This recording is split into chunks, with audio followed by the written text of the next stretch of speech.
Good morning and welcome. And welcome to all those who are going to join us on the podcasts. This is the 6th session of our 9-session series on the Bible and the Dead Sea Scrolls. We're using this book as our resource in our readings throughout the series, Jesus and the Dead Sea Scrolls, Revealing the Jewish Roots of Christianity by John Bergsma.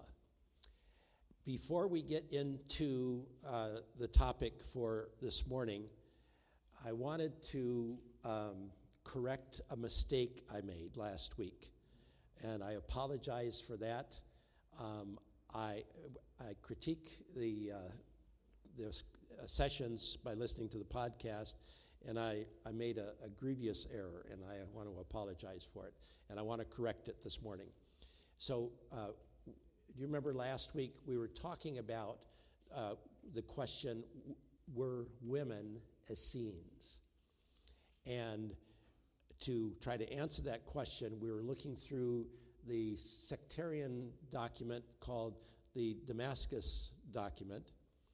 And in that document, I had pointed out that it was this living, dynamic kind of thing where it had constantly changed over the 2 centuries since it was originally written.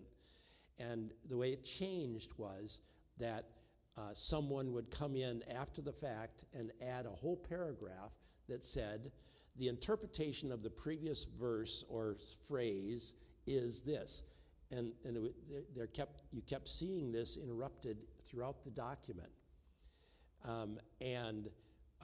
Those areas where they had made additions, I made the comment, this is my mistake, I made the comment that all of the references to women as Essenes in the Damascus document were from these additional materials that were put into the Damascus document, leaving the impression, unfortunately, that they weren't valid because they were later additions. The error I made is that as the time got crunched at the very end, I ended without reading for you the last paragraph of the Damascus document that talks about these insertions that have been made into the Damascus document over 2 centuries of time. And so this is the correction, so that no one gets the impression that what I was saying was it's dubious that women were actually Essenes because it only appears in these additions that were placed into the document.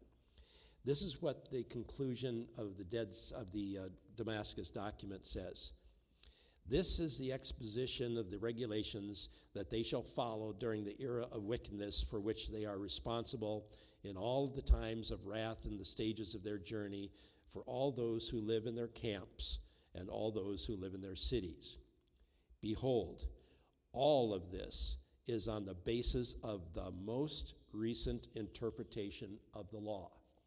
In other words, all of these insertions are legitimately part of the Damascus document. Just because they were inserted later does not mean they're in any way of secondary importance. The whole Damascus document was considered relevant to the people in the cities and in the camps throughout Israel as constantly amended. So the most recent additions were even included, and that's what this document says. So I just wanted to correct that to make sure I didn't leave the wrong impression with all of you, and I apologize for that. Having said that, let's jump into today's topic.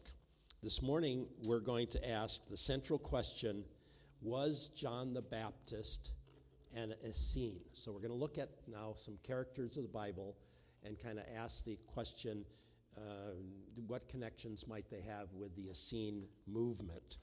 And the first one is on John the Baptist.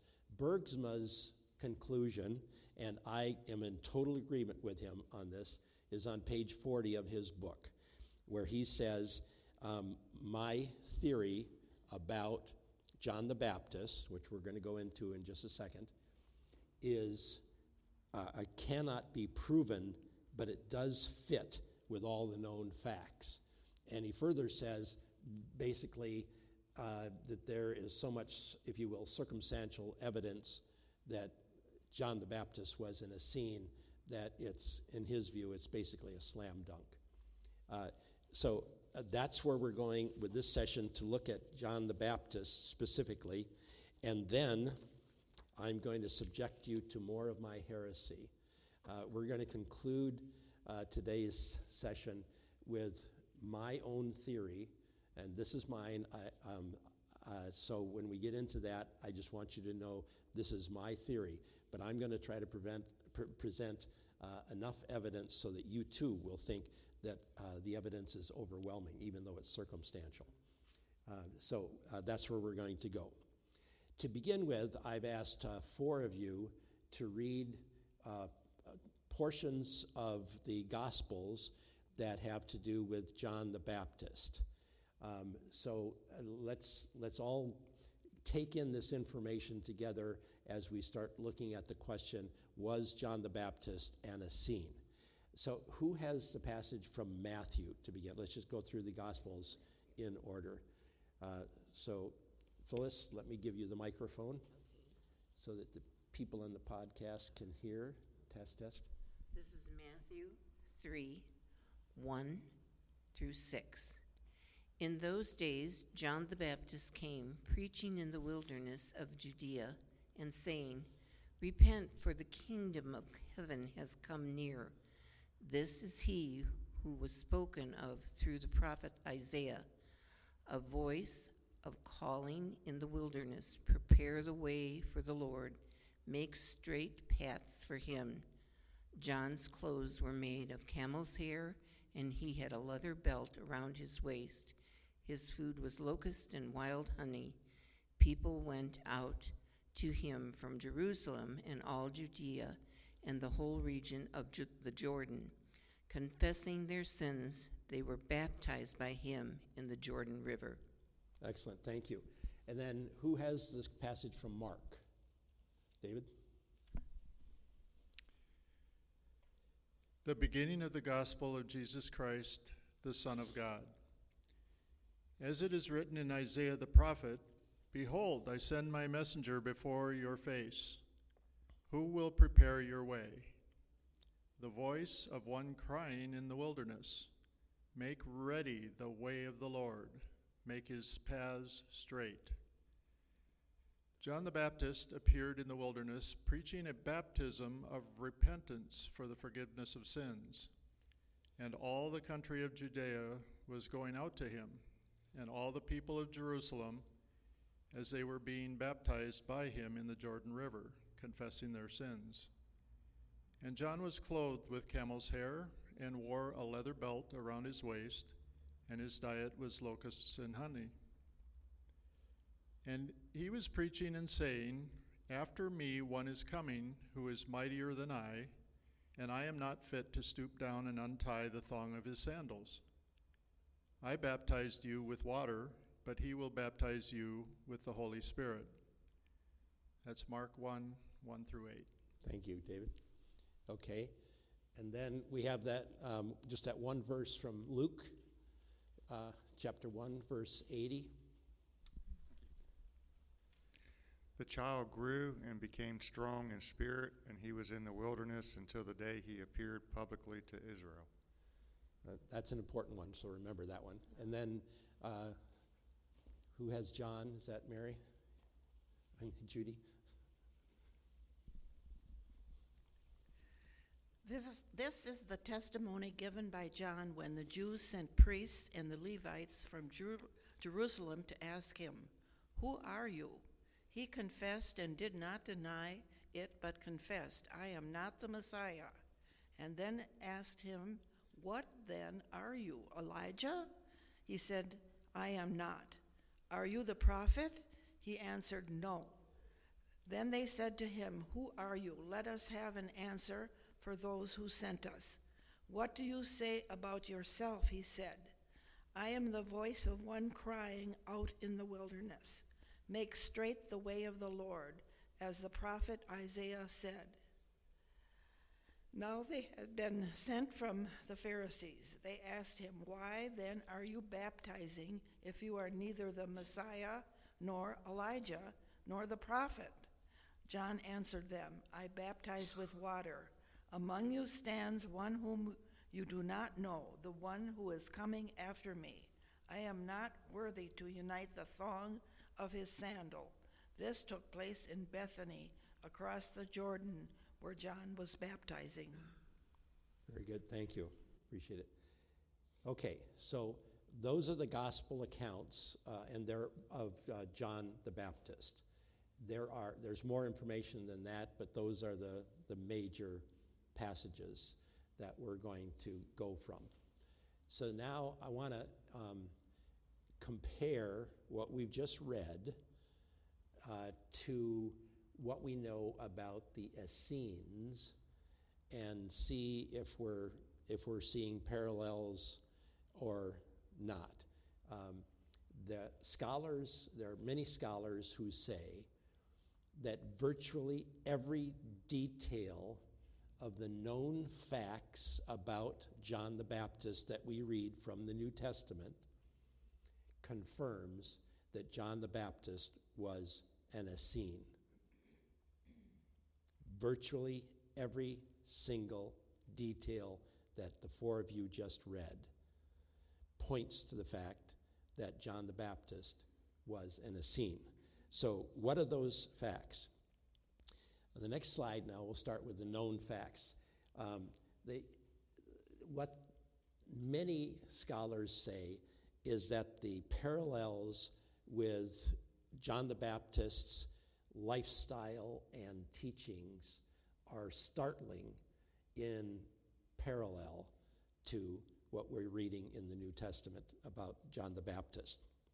For example, the Essenes were the only sect in Judaism that proclaimed, number one, that they produced their own prophets, number two, that they observed strict asceticism, and number three, that they practiced celibacy. And as we have just read, John the Baptist was an ascetic prophet who was celibate. It just fits the description to a T. Secondly, John the Baptist and the Essenes were in the same geographic region. Bergsma points out that the ruins at Qumran are less than a half day's walk. No cars back then, so just walking. Less than a half day's walk to the Jordan River, that is the most accessible point of the Jordan River for people who had come down from Jerusalem, as we've been reading, to see John the Baptist and to be baptized in the waters of the Jordan River. It's less than a half a day's walk from one to the other. So they're in the same geographic region. Furthermore, both of them, both the Essenes and John the Baptist, place all of this emphasis on washing or baptism. In the Essene culture, they did daily ritual washing to cleanse themselves, and the initiation rite that they went through when they were formally accepted into the Essene group at Qumran at the end of 1 to 3, it was usually a 3-year period. That initiation rite had a real celebratory washing in the pool, that they used the special pool, the holiest pool kind of thing, and it more resembled what we think of as baptism, that rite of baptism. So the Essenes practiced both ritual washing on a daily basis, and they had this more formalized ceremonial washing that's very much akin to our Christian baptism. John the Baptist, of course, came. That was the big thing about his prophetic ministry, was that he brought people to the Jordan River and he baptized them. The distinction, however, is that whereas the Essenes only baptized those who were in agreement with their theology and wanted to be members of their group, whereas John the Baptist baptized anyone. They didn't have to go through a several-year initiation process. He took both Jews and Gentiles, and he baptized them for the forgiveness of sin. So there is a distinction there, and yet they're both known for their ritual washing or baptism. Furthermore, if you read in Isaiah 40, chapter 3, and we read the quotes from it in the readings for this morning that the four of you read. The one crying in the wilderness, make way for the Lord, make a pathway for our God. That's the quote from Isaiah 40, chapter 3. The Essenes, remember, when they basically left the temple in Jerusalem, they decided, okay, where do I want to exile? Where do I want to live? And they said, prophetic ministry of prophetic Old Testament, our prophetic scriptures say that the Savior is coming back from the east, from the wilderness in the east.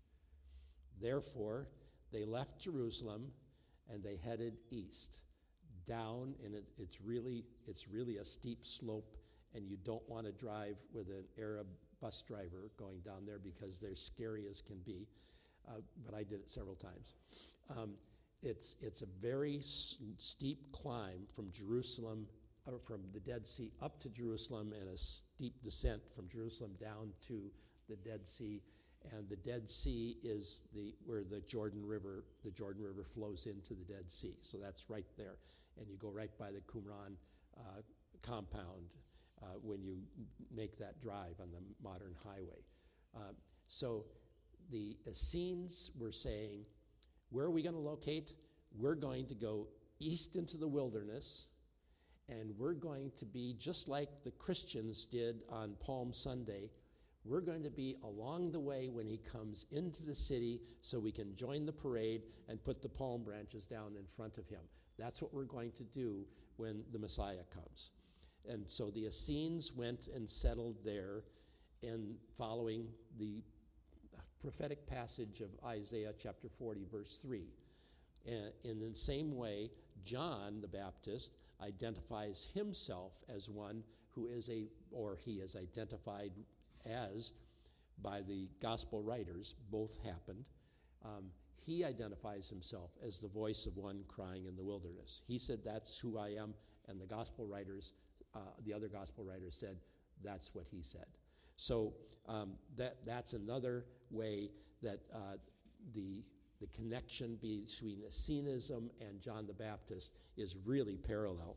They were both preparing the way for the Messiah, and they both went to the wilderness in the east, according to the prophecy of Isaiah 40. The next parallel is John's diet. We read that John ate locusts and honey. And you remember what Josephus said about the Essenes who fell out of favor with the Essene group. If they were ostracized from the Essene group, they had already in their initiation rite vowed that they would never eat for the rest of their life, not for Lent, but for the rest of their life, they would never eat anything except the food prepared in the kitchens of the Essene compound.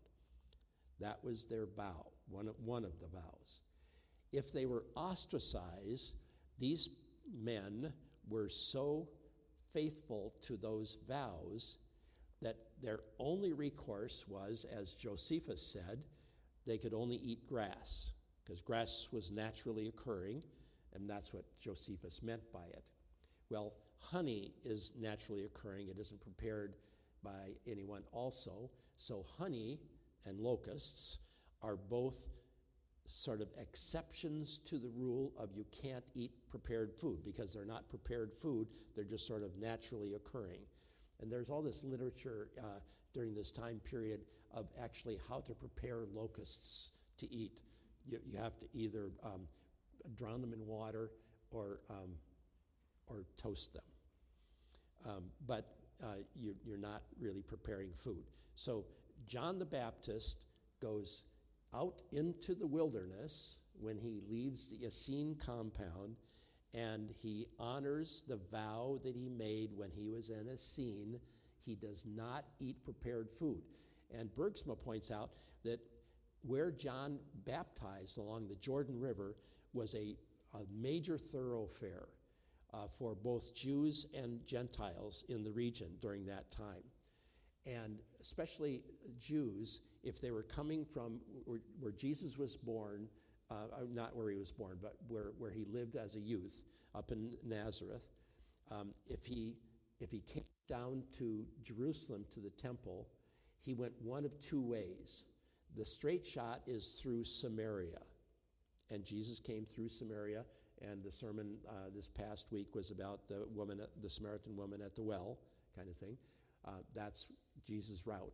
But many Jews who really didn't like the Samaritans, they were, considered heterodox and all kinds of other bad things, they would actually cross over above the Sea of Galilee to the other side of the Jordan River and come down the other side of the Jordan River all the way to basically where John the Baptist was baptizing, and then cross back over and climb up the hill to Jerusalem. That was the route that they would take. And that route was also a major route for transportation of goods throughout the Middle East. So it was a heavily traveled route.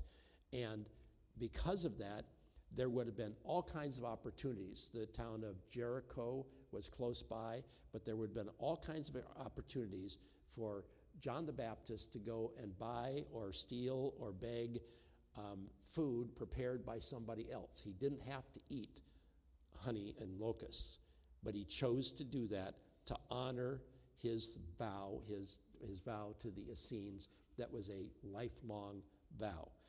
So John the Baptist's diet is another thing that points to it. Then, as we read in that final verse of Luke chapter 1, verse 80, this was about John the Baptist's youth.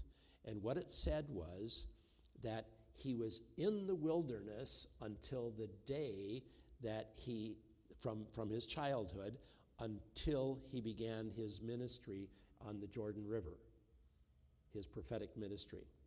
Well, wait a minute. John the Baptist was the son of Zacharias and Elizabeth. And Zacharias was a temple priest who burned incense in the temple. They live in Jerusalem. What do you mean he grew up in the desert? What does that verse mean? Most scholars say that he either went as a youth into the wilderness to Qumran and became a follower of the Essenes, or later in life, a little bit later in life, as an adult, he chose to go there and practice with the Essenes. And remember, the Essenes were celibate, therefore they couldn't propagate their sect by marrying and having children. Therefore, they added to their numbers by adding men who were disenchanted with the environment around them and wanted to escape and basically what we would think of as go to the monastery kind of thing, drop out of society, or they would take, as Josephus says, they would take other people's children and they would raise those children as an Essene, the men, the boys. And furthermore, because Zacharias was a priest in the temple, he was from the lineage of Zadokah. So the Essenes really wanted those kinds of children, boys, who could trace their lineage back to the original accepted priesthood, and they regarded themselves again as basically the right high priests for the temple, and so they would have welcomed someone like John the Baptist the son of a priest with open arms as a child.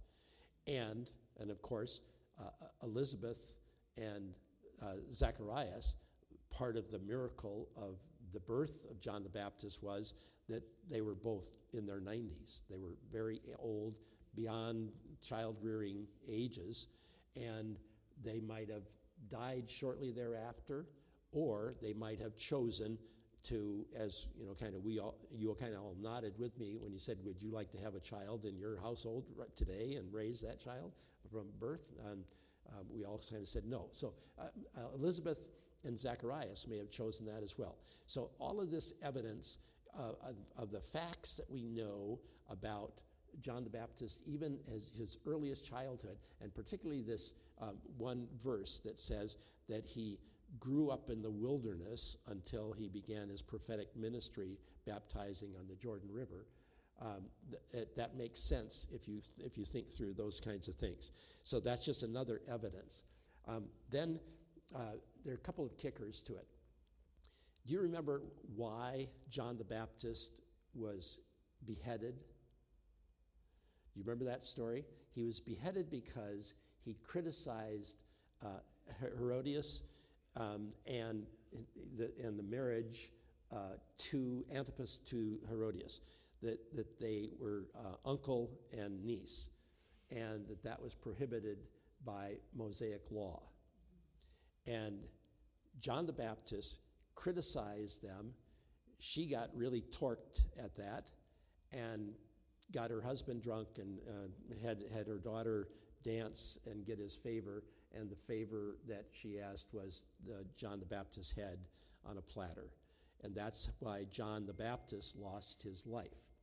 Well, in the Essene literature from Qumran, the Dead Sea Scrolls, sectarian literature, there is the same criticism of Antipas and Herodias for this marriage between relatives, close relatives, and specifically between uncle and niece relationships. Those were prohibited under Essene law and specifically called out.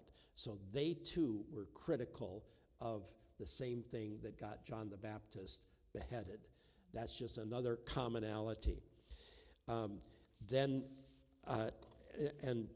there are some other evidences as well, but I think you can see that why scholars would say that there is almost unanimous equality of detail between John the Baptist, his life, his teaching, his ministry, and just everything about him that from the facts that we have from the New Testament, and Essenes, as we learn from their literature. And therefore, Bergsma develops this scenario, and this is what he says. He says, John the Baptist received some or all of his education from the Essenes at Qumran. His teachings reflect that. At one point, we didn't read this, but at one point, the people who come to be baptized by John the Baptist say, now what should we do? And what John says is, if you have 2 cloaks, sell one, you only need one. What were the Essenes known for? They only had 1 cloak.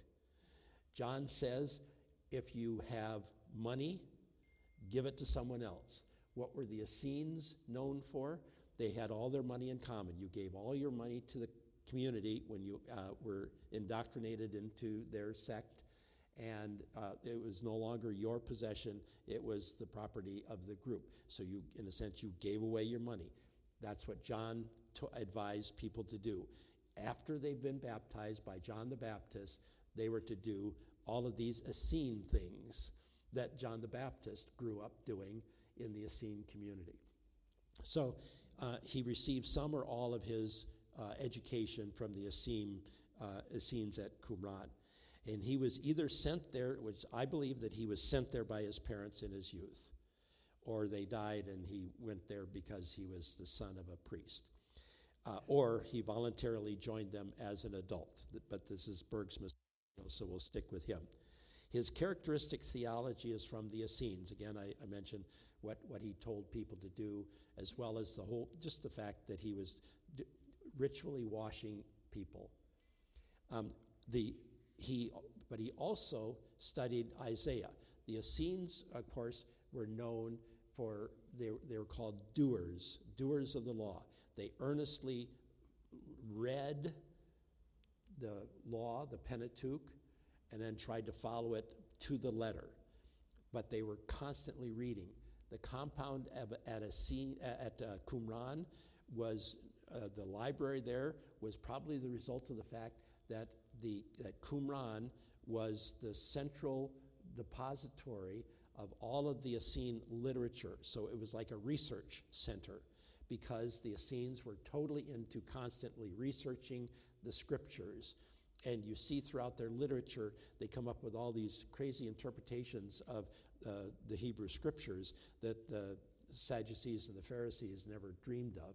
But because they were so involved in immersing themselves in scripture, they came up with a lot of theories, what I call my heresies, for example.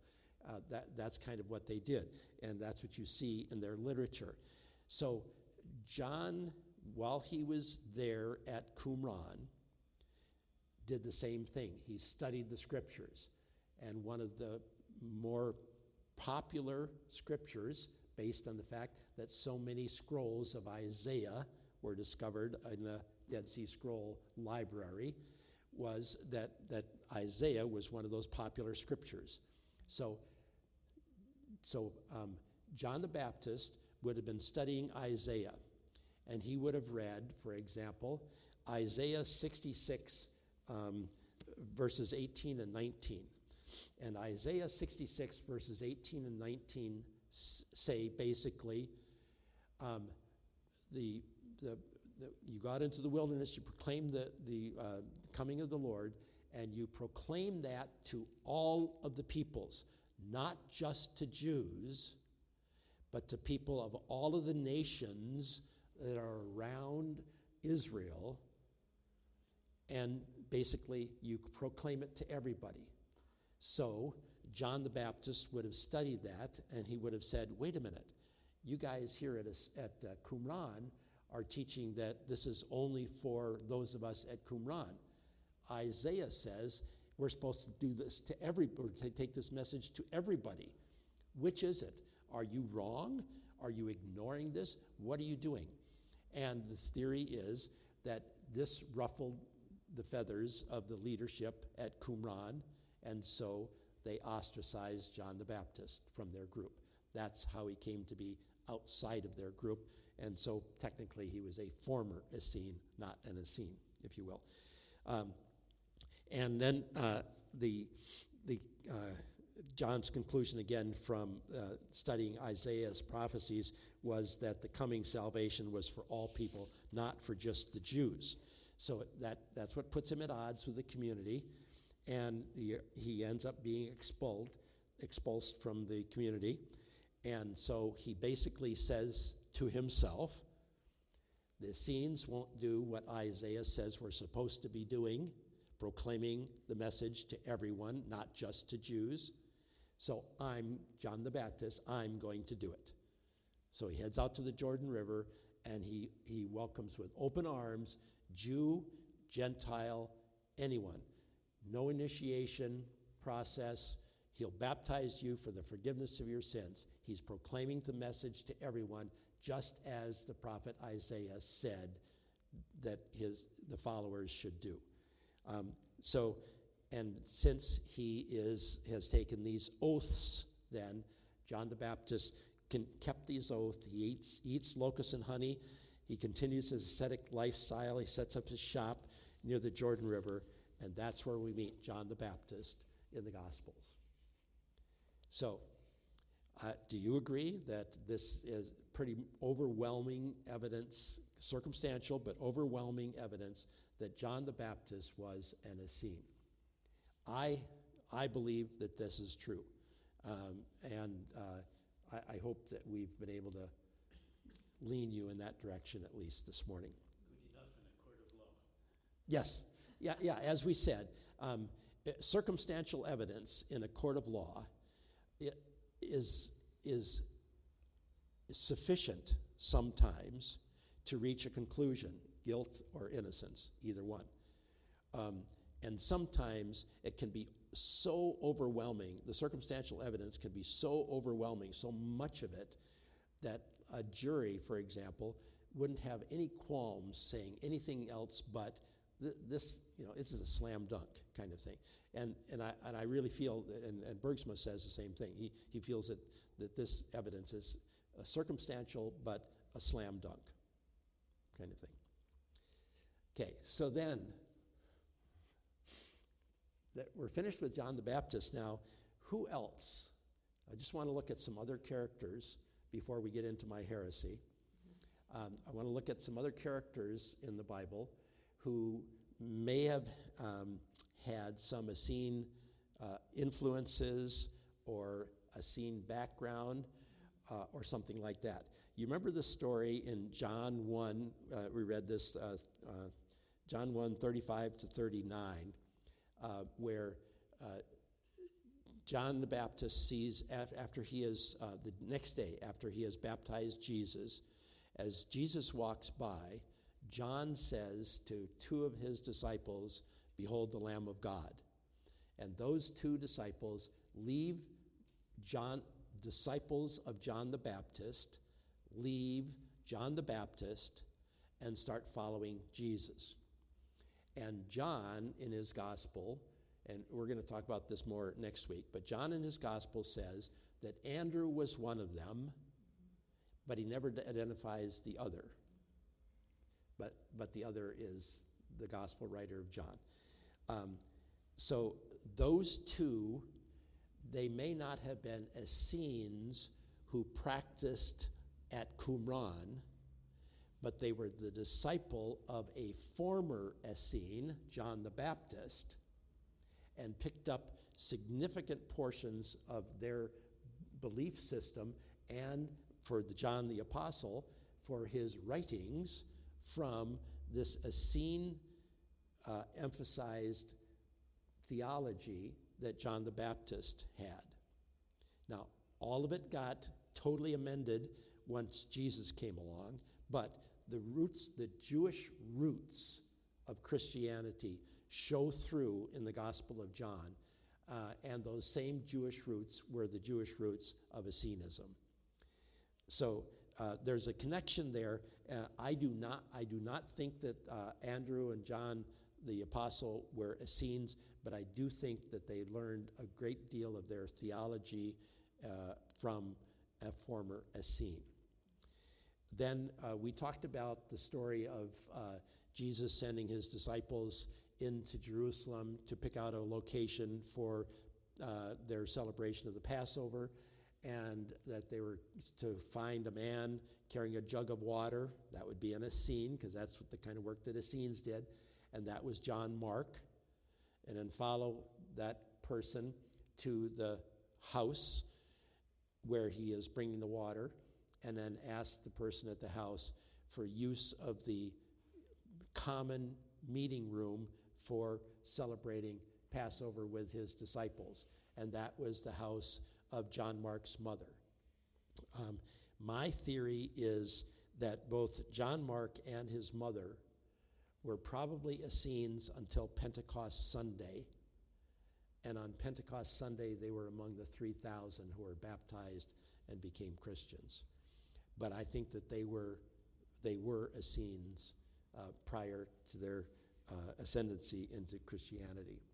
And then we've talked about that. My theory again is that, and many other scholars have said that many, and we don't put a strict percentage on this, but many of the converts, many of these 3,000 who were baptized on Pentecost were from the Essene movement. The message on Pentecost Sunday was so much geared toward someone who had an Essene background. And so many of those were converts as well. Then there were other Jesus followers that had evidence that they were Essene, not that they were Essenes, but that they were influenced in some way. Then the next slide are the broad Essene influences, and number 6 is going to be my heresy, just so you know. I'm tipping the scales here. But Jesus does talk sometimes in terminology that is common to what the Essenes wrote among the Dead Sea Scrolls. So is there some broad connection there of some sort? It's more incidental than it is anything else. We read from Luke, we read from Matthew, and also you read some of Paul's works and Peter's works, and those all show varying levels of snippets of convergence with the Essene theology that we read among the Dead Sea Scrolls. So I think that there are some broad Essene influences there, as well as with the author of Hebrews, and I'm going to expand it beyond broad Essene influences here in just a second. But all of this, all of these, both John the Baptist, especially starting from John the Baptist, all of these other connections have their roots with John the Baptist. And as Bergsma points out, over a third of the population of this globe have been baptized with water. John the Baptist started all of that. So that is his legacy, is that his movement, if you will, but it wasn't his, but his movement of baptizing has grown and grown and grown, and today it's immense, just as Christianity has grown. But John's influence is huge. Okay, let me just pause here and see if anybody has a rebuttal or a comment that you'd like to make on what we've talked about so far. Was John the Baptist an Essene, and do we see all of these other Essene influences? And are we in agreement, or do you have a comment of any sort? Anybody want to say anything? I'm going to hand you the microphone if you do. Hold on. Let's get the microphone up here. Bill?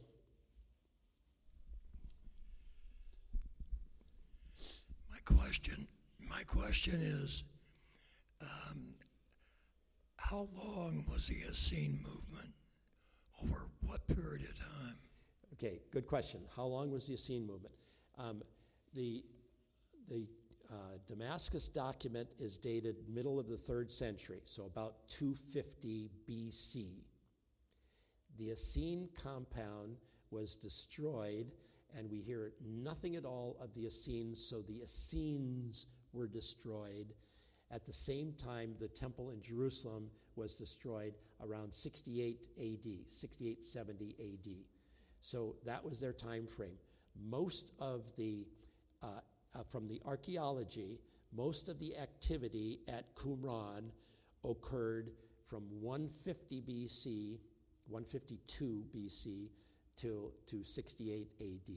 So that was the time of the Essenes. The Damascus document precedes that time frame, but the dating is a little questionable.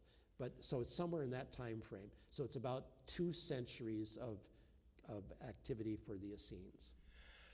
But baptism continues on, and other things that really connected with the Essenes. Right. Yeah. Continues on. Yeah. So, the Essenes and the early Christians were similar in that they came out of Jewish roots. So they are reacting to what the Pharisees and the Sadducees and the teachers of the law are telling them is what Scripture says they should be and do. And for most of the Sadducees and the Pharisees, it's more do than be. And the Essenes take the do to an extreme, and early Christians focus on the be. Who should you be? rather than what should you do kind of thing. So that's where they so sharply diverge. Essenism tried to perfect the sacrificial system of the Old Testament temple. And Jesus Christ fulfilled every aspect of that law and did away with the sacrificial system in the temple. That's the difference. That's where the two groups totally diverge. Okay, good question. Anything else before we get into my heresy? Okay, are you ready for this? Okay, I want to do, I went back to the late 1970s when I was in my master's program at Trinity Evangelical Divinity School in Chicago. And I looked at my professor's notes on the book of Hebrews. And I didn't remember, it's been so long and I'm so old, I didn't remember how many times he mentioned the Essenes as we were going verse by verse through the book of Hebrews and studying the book of Hebrews. Now, he never rose to the heights or fell to the depths that I'm about to take you, but he did mention this stuff, and I didn't remember that at all. So that was a nice nostalgic trip for me to go down that pathway and see my notes. I have them right here on the chair. But one of I'm gonna spout two heresies now. The first one is, and this each of these two heresies, the second one is really my own. I know of one other scholar, minor scholar, but who will say something like what I'm about to say. But but I've only heard secondhand that he holds this position. I've tried to research this in the past couple of weeks, and I haven't been able to find what he actually teaches about this. But the first, that's in the second one that we're about to do. But the first heresies is something that scholars have said, and my professor said this as well back in the 1970s. So this is something that is been of debate, scholarly debate, for centuries now. And the question is, who wrote the book of Hebrews? And it's anonymous. It never says. The early tradition of the church thought it was from Paul, because at the end he says, when Timothy is released from prison, then the two of us are coming. And as you know, Timothy was a regular companion to Paul on his missionary journeys, and that piece of evidence seems to point to Pauline authorship of the book of Hebrews, but that's the only piece of evidence that points toward Paul's authorship of Hebrews. It's basically, it's anonymous for one important reason. This is my heresy, but it is shared by other scholars. And that is that in a culture that was dominated by men, if a woman happened to write the book of Hebrews, there's a good reason why it would continue to be anonymous. So my theory is, if you remember the biblical story of Priscilla and Aquila, a couple that Paul encountered on his missionary journeys that was open to his ministry, I believe that Priscilla, the wife, is the author of Hebrews. Now, and that has been proposed by other scholars as well, but I'm just going to kind of leave it at that. But the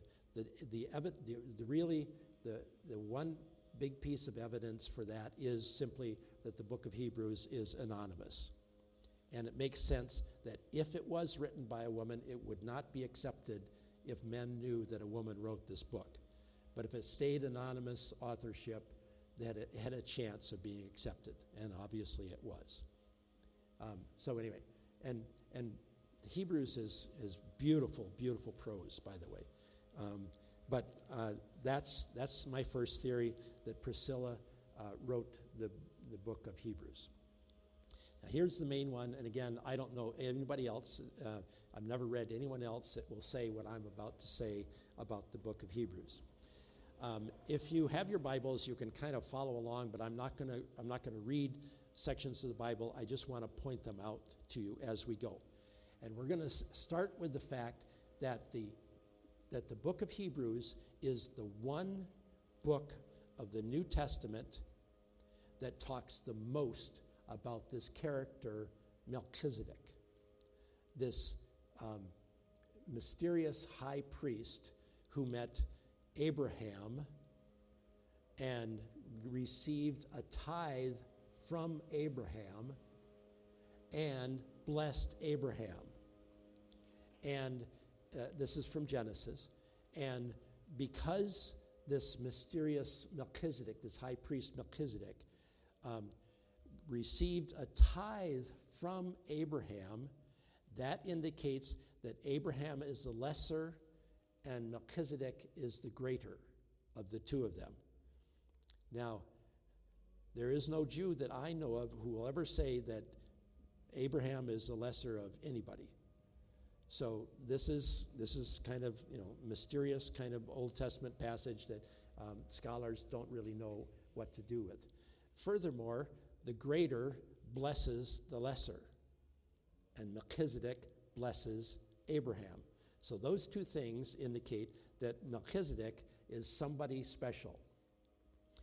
The Essenes picked up this idea of this mysterious figure, Melchizedek, and basically said Melchizedek was the archangel.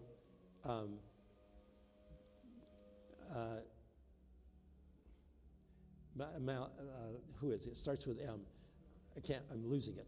So anyway, but it was an archangel, and in their war scroll, the Essenes said, in the final battle, the 40-year battle that ends human history, it's going to be a battle between humans and humans, angels and angels, God and Satan. And so the angels and the humans at Qumran and God are going to defeat all those evil forces of the evil humans, the fallen angels, and Satan. That's what the final battle, like our Armageddon, will look like. So they believe that Melchizedek was the leader of the angels that fought against the fallen angels in this final battle. So Melchizedek is not a human being. He's at least semi-divine. He's an angel. So that's what they taught. The book of Hebrews then picks up this Melchizedek theme. And all of the very last two verses of chapter 6 and all of chapter 7 talks about Melchizedek, but so does chapter 5, verses 5 through 10. And basically what it says is that Melchizedek was a high priest. Remember, the Essenes taught that there were going to be two messiahs, the Messiah of Aaron and the Messiah of Israel. The Messiah of Aaron would be the high priest. The Messiah of Israel would be a king in the Davidic line, following David, like King David.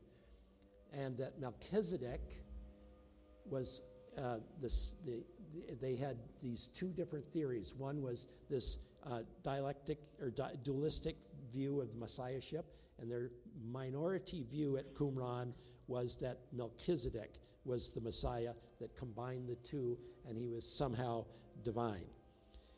Trying to shut this down here, sorry. And so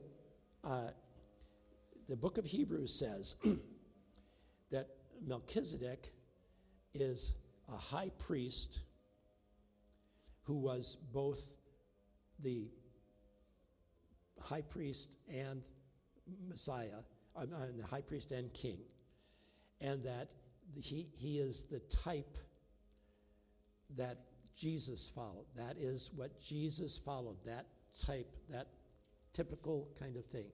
That Jesus combined high priesthood and kingship, and Jesus was that Messiah after this pattern of Melchizedek. So Melchizedek is the pattern, Jesus is the real thing. So Melchizedek is described in these chapters 5, 6, and 7 as the king of Salem and the priest of God Most High. He's greater than Abraham, he's greater than Aaron, and then it gets into, and that would be the writer of Hebrews talking to an Essene audience, trying to convince them that Christianity is superior to Essenism. So the author of Hebrews is saying Christianity is greater than Essenism. Melchizedek is greater than Abraham. Melchizedek is greater than Aaron. That when the priesthood changes and it's no longer a Levitical Zadokite priest in the high temple, but it's rather a priest after the order of Melchizedek, who is not a Levite. He's from another tribe of Israel. Jesus, also not a Levite, from another tribe of Israel, becomes our high priest. So when the high priesthood changes, the writer of Hebrews argues, then all of the rules, all the law must change as well. And that's what we see with Jesus. He fulfilled the law changed. It's now a law of love, not a law of doing things. So the former regulations get set aside. So the author of Hebrews is saying to this Essene audience that she is addressing, it's probably a sermon, that the former regulation was set aside as weak and useless, that Jesus is the new high priest. He's holy, blameless, pure, set apart from sinners, exalted above the heavens, and Jesus is in the true tabernacle. Remember, the Essenes were setting up Qumran to be the replacement, the true temple, to supersede the Jerusalem temple. That's what they believed. It was not just the temple, it was the Holy of Holies. The author of Hebrews is saying to this Essene audience, the true tabernacle is not the one at Qumran, and it's certainly not the one at Jerusalem. The true tabernacle is in heaven.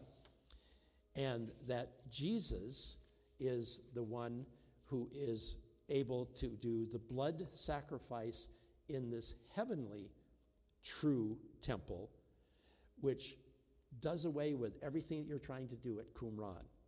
So the author of Hebrews, I think, is speaking directly to an Essene-dominated audience and making the case that Jesus has just revolutionized all of their teachings and fulfilled all of their expectations as Messiah. He's the true Messiah. That's the argument that I see in Hebrews chapters 5, 6, and 7. Furthermore, if you go all the way back to the beginning, I can see in virtually every chapter in the book of Hebrews that this is someone, whoever wrote Hebrews, is very acquainted with Essenism and has basically, probably was an Essene at some point, and I think that Aquila and Priscilla probably were, but that's just my heresies. But that when she wrote the book of Hebrews, she picked up on all of these Essene themes throughout all of their writings because she was very well versed with it, and she's trying to convince an Essene audience to turn from Essenism and become a follower of Jesus Christ. So we see in chapters 1 and 2, an argument about the angels, and the Essenes were really pro-angels. They loved angels. They talked about them a lot in their literature. That the Son of Man, Jesus, is superior to the angels. That's the argument in chapters 1 and 2 of Hebrews.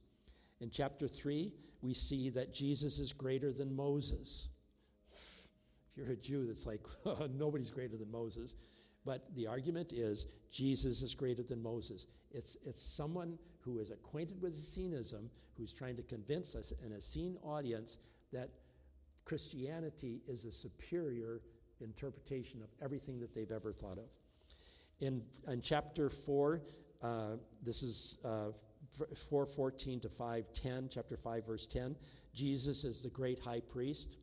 It's not the teacher of righteousness at Qumran. Jesus is the high priest. Again, trying to revolutionize their whole way of thinking. Chapter 5, verses 11 to 14, it says, you know what? You guys ought to be teachers. The author is saying to the audience, you ought to be teachers. Now, is that a fair thing to say to an average Jewish person on the street? You ought to be teachers? The answer is no, that's not fair. That's not something you should charge. But if the audience is a group of Essenes who are high priestly and versed in scriptures and study scriptures a lot, that's a fair criticism to someone. And so when in chapter 5, verses 11 through 14, the author says, you ought to be teachers. You ought to be teaching about righteousness, the correct righteousness. You should be teaching good and evil. That's, again, those are Essene themes. That's what you ought to be. But the criticism that the audience ought to be teachers, I think, points very directly to the fact that this author of Hebrews is directing their argumentation toward an audience predominantly of Essenes. Not 100%, but predominantly. And then criticizes in chapter 6 their useless rituals, cleansing rites, and their whole emphasis on judgment. They had all this literature about judgment. I think that again, is an argument that where the author is criticizing, is in a sense criticizing their religion and saying this is better, is what he's doing. Then in chapter 6, verses 13 through 20, he says, you fled to take hold of the hope. Who fled out of Jerusalem to the wilderness, to Qumran, to practice their religion? Who fled? Not the people who live in Jerusalem, the Essenes, who left Jerusalem, who fled into the wilderness because they were ostracized from the temple. I think that this author is speaking directly to an Essene audience that fled out of Jerusalem into the wilderness. They had, as it says, their inner sanctuary behind the curtain, and that Jesus is a high priest forever after the order of Melchizedek. All of this argumentation, again, is for, I believe, an Essene audience. Chapter 8 of Hebrews talks about the superiority of the new covenant. The Damascus covenant was one thing. This is the new covenant. Again, it's an argument that mine is superior to yours, kind of thing. Chapter 9, verses 1 through 10. Worship in the earthly tabernacle. If Essenes believed that their tabernacle on earth here was the one at Qumran, then point number 10, chapter 9, verses 11 through 15, that Christ's blood sacrifice in the heavenly tabernacle is superior to this worship in the earthly tabernacle. And then in chapter 10 of Hebrews, the law is only a shadow of things to come versus sacrifice of Jesus' body, which was a once for all doing away with the sacrificial system.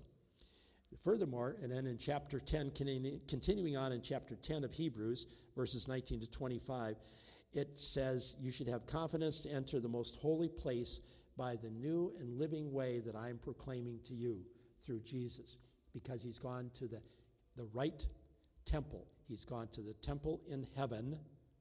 He's done the one-time sacrifice for all time. You should be confident from this. And then in chapter 11, verses 5 and 6, the author of Hebrews starts talking about Enoch. And remember, first Enoch is one of their main books of extra biblical literature, if you will, at Qumran. And then chapter 13, verse 5, keep your lives free from the love of money. Remember, when they entered into the Qumran compound and faith, they gave all of their money to the community. It was all theirs now. And the reason that they did that was that they felt that the love of money led to all kinds of evil. And so the author of Hebrews is saying, keep your lives free from the love of money. That would have really resonated with someone with an Essene background. Keep your heart strengthened, this is chapter 13, verse 9 of Hebrews. Keep your heart strengthened by grace, not by eating ceremonial foods. So the author of Hebrews is saying it's a new lifestyle. It all has to do with your heart. It doesn't have to do with eating ceremonial foods prepared by the compound or not eating foods that are prohibited by the law. It has to do with what's going on in your heart. And then the kicker, I think, is chapter 13, verses 11 to 14, where the author of Hebrews says to this audience, go to Jesus outside the camp. They lived in camps. She is using Essene terminology. You live in camps in the cities. And the Essene and the author of Hebrews is saying, go outside of the camp, leave the camp, go to Jesus. Okay? Now I've run you through this. I'll let you read through Hebrews on the basis of all of this information that I've given you, and let you decide for yourself. But this is my heresy, that the book of Hebrews was written by Priscilla, a woman, and that she was probably a former Essene, and she was writing this book to a predominantly Essene audience. And that's why you see all of these influences. Okay? I'm done with my heresy for the day. And I'll let you decide for yourself. Next week, we're going to look at John the Apostle, the Gospel of John, and we're going to see another person who was impacted by Essenes. Remember, John is one of the two disciples of John the Baptist who left John the Baptist and followed Jesus. Now he writes a gospel. You would assume if he came from teachings of a master, a Messiah, a rabbi who was teaching him Essene concepts, that he would have some Essene influences in his writings. We're going to make that assumption as we look at the Gospel of John next week. So that's what we're doing next week. I'm sorry we ran over again today, but let me just open it up. Any closing comments? Anybody have a reaction? Do you want to burn me at the stake for my heresy? Or are you willing to be open-minded about this at this point? Make a good case. Okay. I take the microphone there, please. You know I'd have to make a comment. So I don't consider what you suggest as a heresy. What's important is not who actually wrote it, but that it was written, in my opinion. There are a lot of anonymous books in the Gospels, and to say that something is written by a disciple who Jesus loved, that could be a lot of people. Yes. All the apostles are men. Not all the disciples are men. Mm-hmm. Okay, good comment. Thank you. All right, let's end it here at this point. Thank you, everyone, and we'll see you next week.